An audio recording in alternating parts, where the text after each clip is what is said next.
But this one, I really sat down and gave time watching it. But it's worth it for me. It's really good.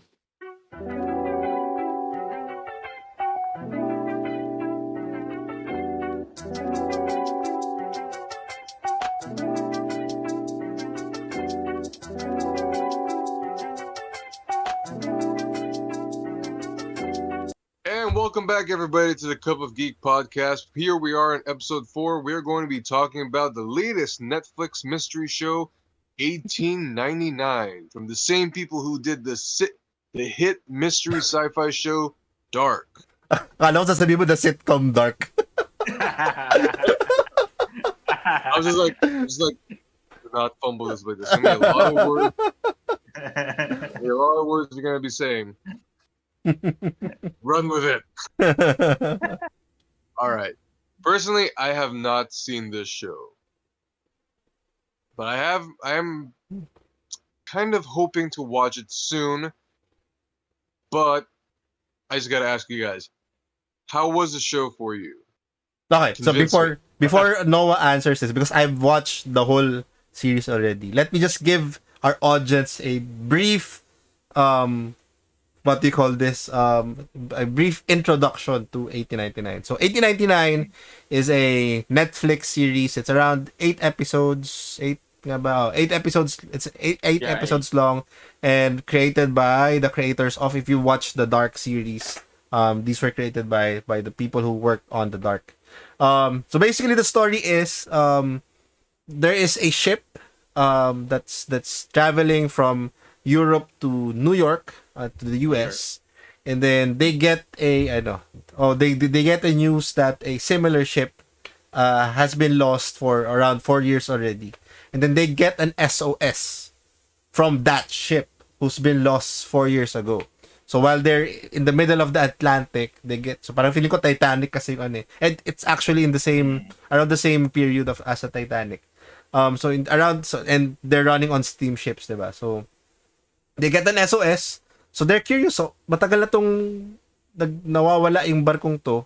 Tapos nakakuha sila ng SOS. So baka there might be someone who's still alive. So they try to look for it. They got the coordinates of the ship. They found it, and they found it empty. Ooh. They found it empty. And but meron sila nakita na isa. And it was a child. So nung nakita na yung child na yon, kinuha nila kasi syempre they wanted to know what happened to that ship and why is it still afloat, 'di ba? Everything's parang kalat-kalat na yung ship rin. So and then there's a lot of clues na nakita nila doon, even the list of passengers, and they're wondering why are their names on that list for some of the characters. Nakita nila that there's, 'di ba, normally may list of passengers yan. Bakit andun yung pangalan nila? So they got curious, and then suddenly there are mysterious deaths happening dun sa ship nila mismo. So isa-isang nawawala yung mga pasahero. Isa-isang there's even a scene where, spoiler alert, pero minor spoiler to, that the passengers jump off the ship. Ooh. Na wala silang kamalay-malay. So, what's happening in the ship? You just need to watch it. It's a mystery thriller. Wala naman siyang jump scares, may jump scares. Wala naman masyadong hindi naman siya jump scare. But it's very eerie, it's very interesting, napaka-misteryoso nung concept. Although, for some of you who have watched similar movies or shows before, you might get an idea what it is. Actually, nakuha ko yung idea ng show, mga probably episode 3, episode 4 na. But it's a very interesting story at a very interesting set up to that story. Ayan. So, yan yung 1899 sa Netflix. Siguro meron tayong level of knowledge with, level of how we saw 1899, kasi kung hindi pa naman napanood ni Blake, I saw just 2 episodes of it, and then Ray saw the whole series. So it's the question: would Blake be Interested encouraged to watch it? Would Noah continue watching it? Will the Is it audience worth? is it Mother worth watching? it that Ray finished it? So, ano siya. Pero, yun nga, correct ko lang ng onti yung Ray. What I heard, what I remember, it's 4 months lang. 4 months pa lang nawawala Yeah, yung sorry, ship. 4 months pala, di pala 4 years. 4 months pa lang. So, kaya talaga meron pa silang, hint or Mm. para baka talaga may buhay pa. Mm-mm. Kasi siguro kung madami namang food, May food, may food may naman sila water. Yeah. in the other Mm-mm. ship. Ah, unang feels ko when I saw it, it's like Titanic. Hindi ko alam. Actually, Because of, from Europe going to New York, it's like, so kaya si Jack at si Rose, baka dito naman sila. Yan ang una ko naisip. Baka may mga drawing dito. wow. Pero, Drawing like one of your French girls. drawing one of the French girls from the top cabin. So, it's really, yun nga, kaya yung medyo Titanic feel siya. Kasi, sabi ko nga when we were watching it, kasi kasama ko. Sabi, it's the first episodes was really setting up the tone. Ganito talaga yung series. And then, it's really happening in real life as well eh. Yung mga mayaman, dun sila sa first class. Yung medyo mga migrant, dun sila sa pinakababa. And kumbaga may classes, which is happening rin naman sa atin, di ba? May business class, may ano ba mga tawag doon? Basta, di ba, sa aeroplano, hindi naman lahat magkakasama yan eh. It's the same with the ship. And then, doon na nag-start yung yung chills ko na, bakit kailangan nyo pa kasi balikan? Parang yung sa mga normal, pasukin nyo pa yung bahay. Bakit nyo pa balikan yung barko eh? Alam nyo na wala lang doon. Talagang naghahanap kayo ng problema. It's parang, I would be finishing it. Kasi, aside sa gumugol na ako ng oras, maganda naman. It's really good. Ako siguro, yeah. I'll just add lang dun sa sinabi ni Noah. I posted a TikTok video on that one. Mm. And I had a lot of mixed comments. Some people liked it. Maraming nagsabi, oy, gusto nila yung show. Nagusto nila yung twist sa dulo, ganyan. Some people found it boring, actually. Na parang, okay, just to comment on the boring side. It's kinda a slow burn. Ang dami niyang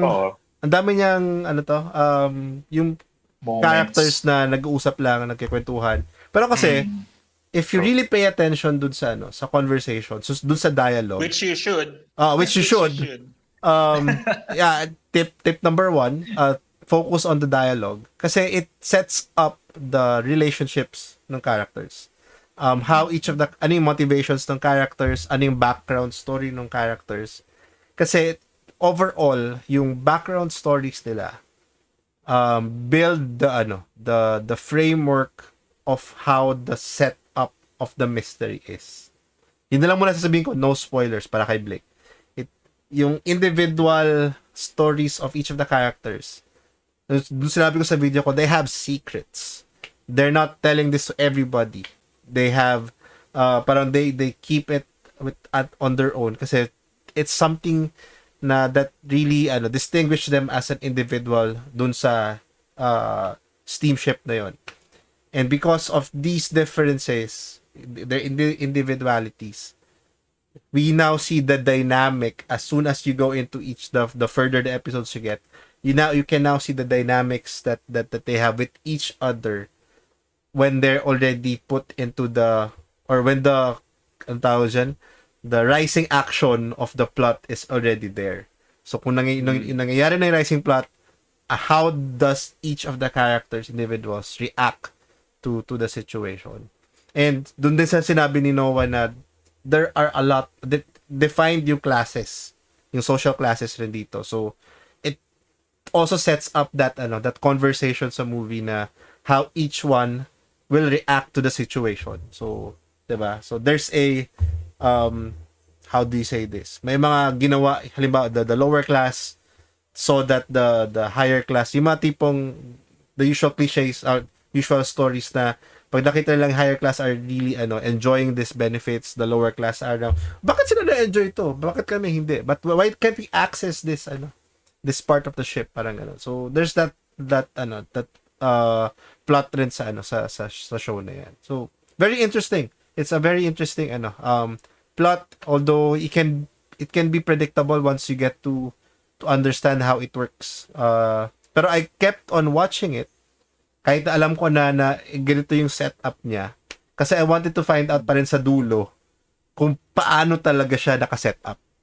Yun yung yun yung formula niya na okay, may idea ka na or kung saan siya papunta, pero ano yung formula na yun, you still want to find out at the end. Yes. So, like with all of this, and of course, there's so many layers to the show, like the mystery that from what I gather from what two of you said, is this the kind of show that people will have to watch twice to really understand, and like to really focus on every single detail of what's going on to get the whole story? Hindi, no. Ako, sa akin, like I said earlier, personal take, I really focused on it. Yung inupuan ko talaga siya at note talaga ako. Di ka pwede nagsa-cellphone habang nanonood. Di pwedeng sumasagot ako ng mga comments sa social media. Talaga nanonood ako sa kanya. So, because I think the first 2 episodes, though it yes, it may be a slow burn, but it builds up the story. There were multiple times that I rewinded it. So, para lang mas maintindihan ko siya. So, I'm not sure if mahina lang. Baka slow lang ako, sorry naman. Pero, yun talaga. It's something na hindi mo siya pwedeng, though it's English, di ba? Sabi na natin, pag manonood naman tayo ng series, you can watch it while doing other things because English naman, or it's English, you would still hear it. But this one, I really sat down and gave time watching it. But it's worth it. For me, it's really good for me. That's my advice for slow learners like me. Pero, go. But syempre, if you will be able to get it and without really focusing it, then good. Pero sa akin, talagang inupuan ko siya.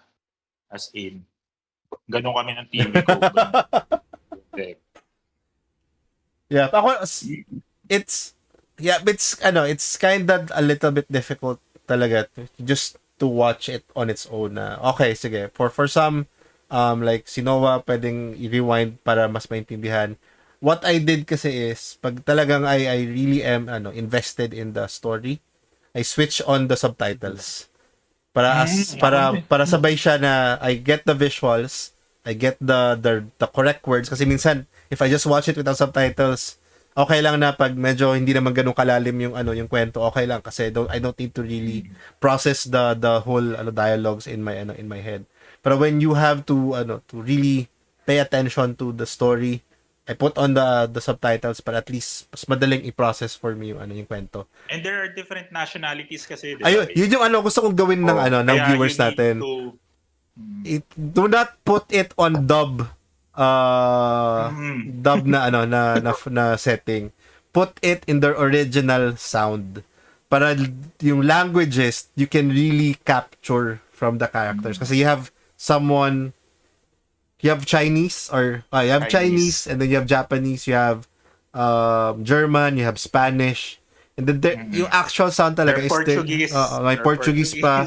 I think may Eastern European pa na language doon. So may ibang languages. So napaka-astig ng pagkakasulat. United Colors of Benetton. So kaya rin ako. Kaya naka-subtitle ako. Noong una, naka-dub yung ginawa ko. So ko, ba't hindi nagma-match yung bibig sa sinasabi? Sa Pero audio. for some characters kasi, they speak English. So parang, minsan tama naman. So, doon ako nagtaka nung nakita ko yung settings. Ay, dub pala to. Sige, balik natin sa sa original setting Original, and then subtitle English. Nung ginawa ko siyang ganun, wow, galing. So napaka-interesante nung pagkakasulat That's a niya. tip for everyone. Yes. Tapos yun, um you might not be able to get it sa first 5-6 episodes. Pero 7-8, it's slowly being revealed do sa last 2 episodes. And you'll definitely get the story pagdating sa 7 and 8. Mabubuo mo yung mystery sa dulo.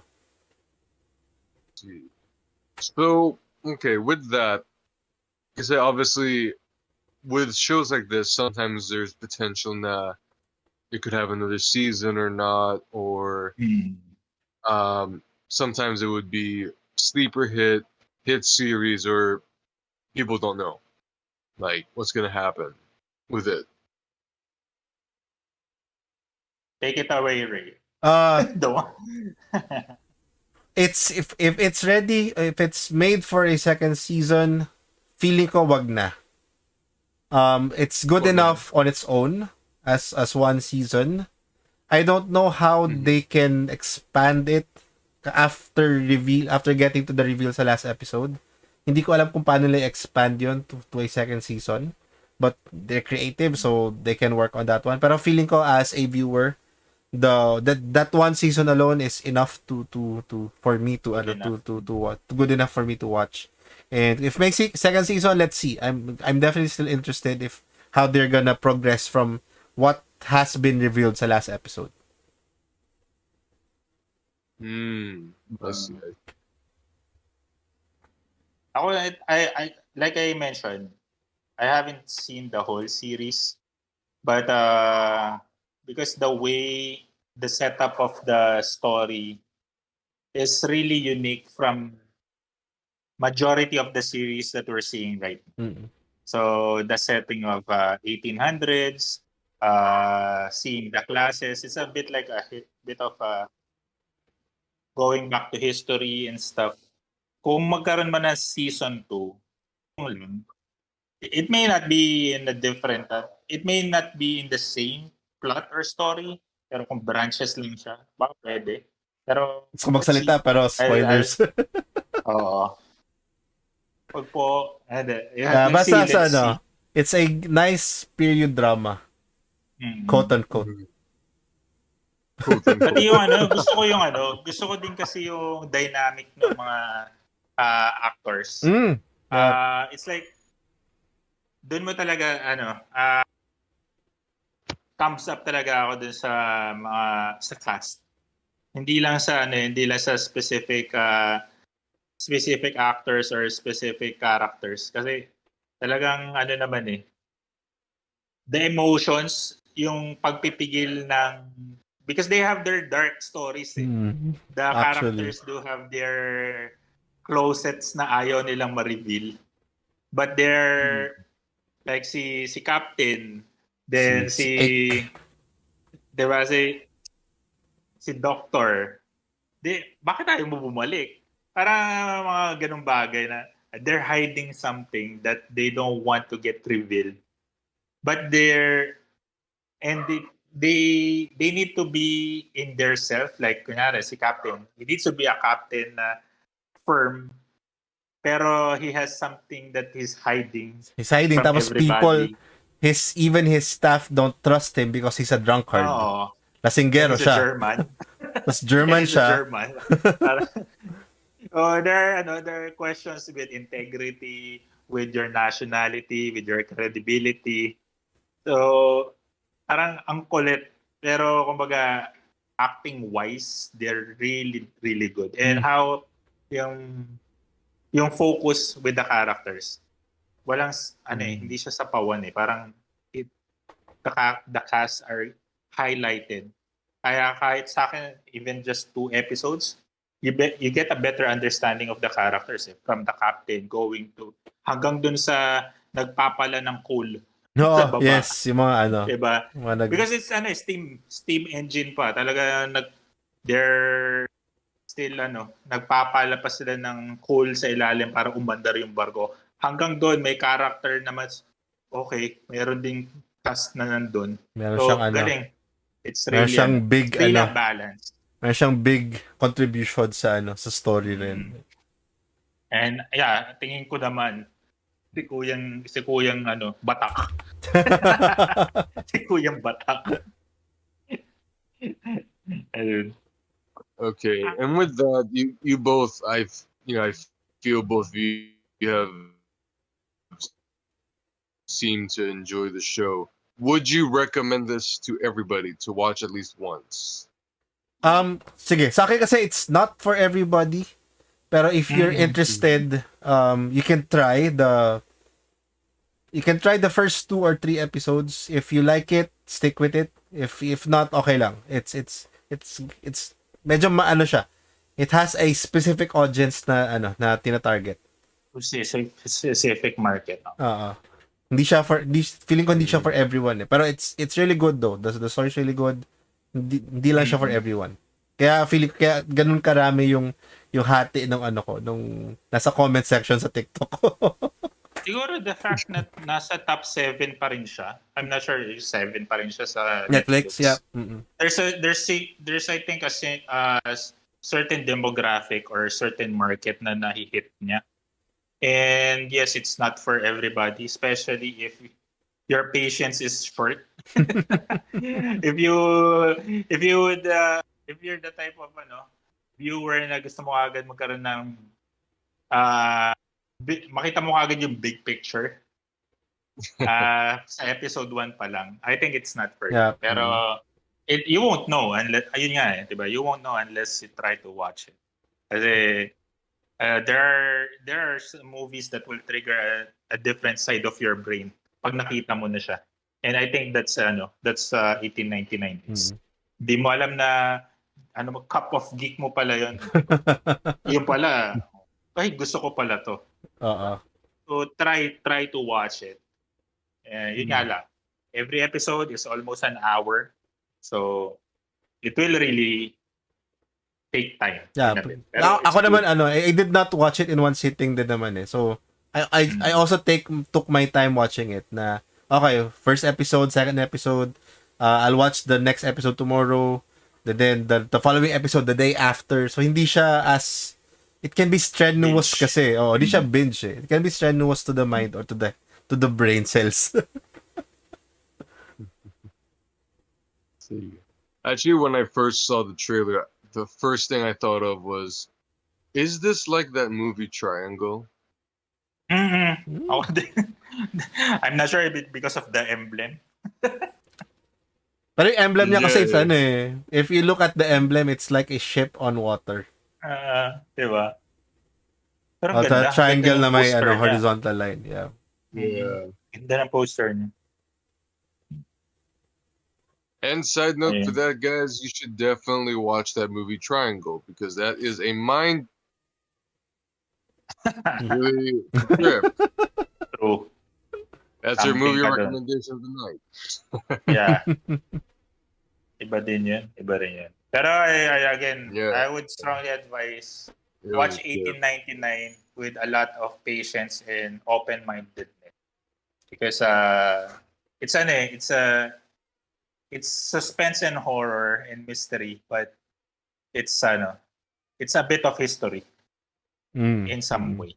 So it's a learning experience, especially for those who are just watching the typical.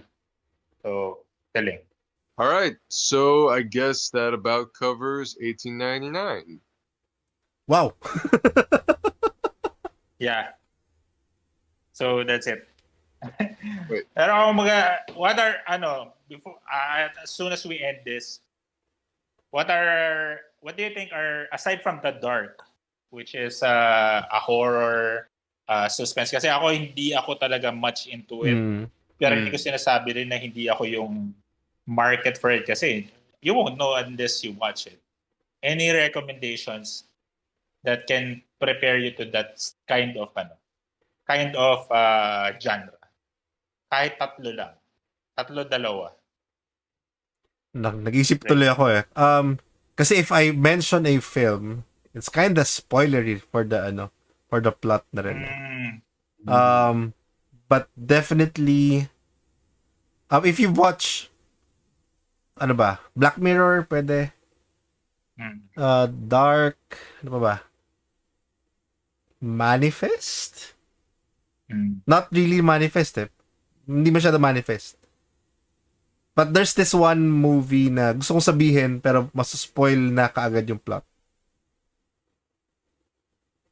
Ano kaya yun?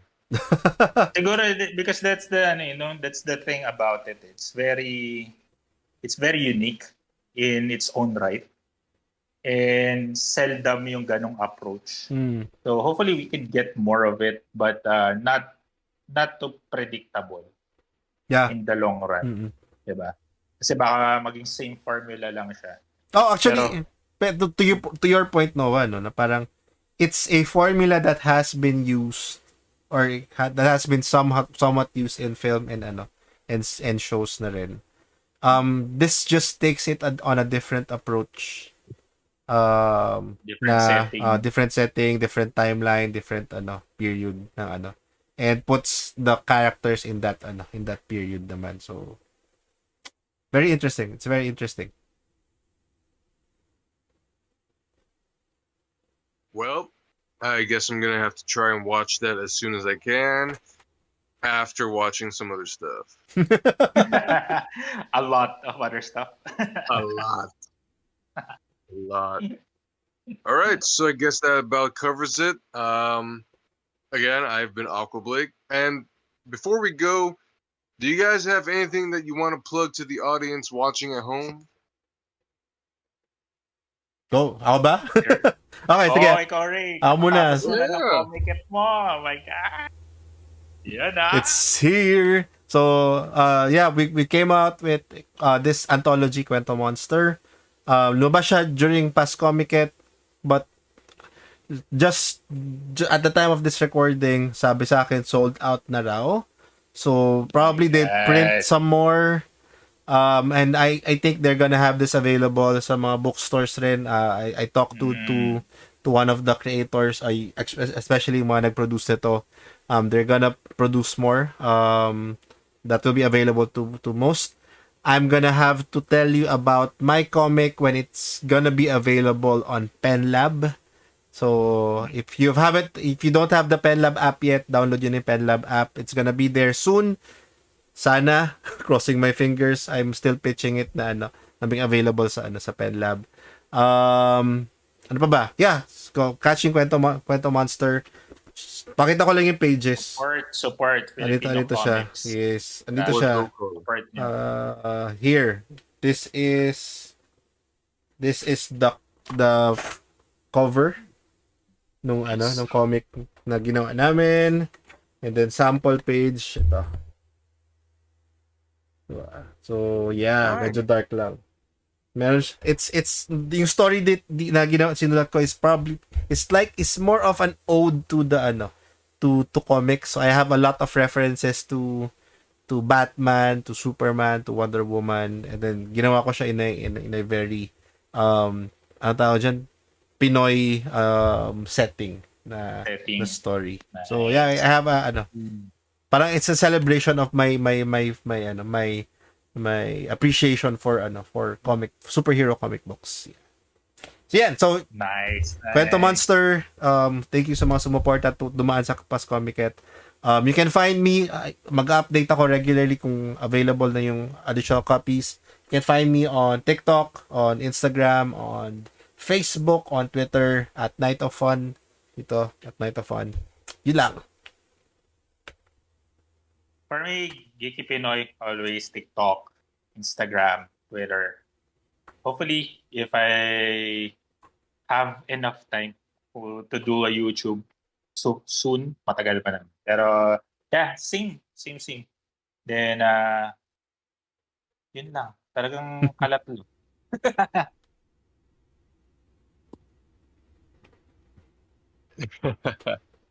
And once again, I've been Aqua Blake, aka Blake Salcedo. Follow me on TikTok, Instagram, whatever. Just that. Yep. Anyways, this has been the Cup of Geek podcast. Hope you guys enjoyed the episode. And stay tuned for the next episode that is coming out next week.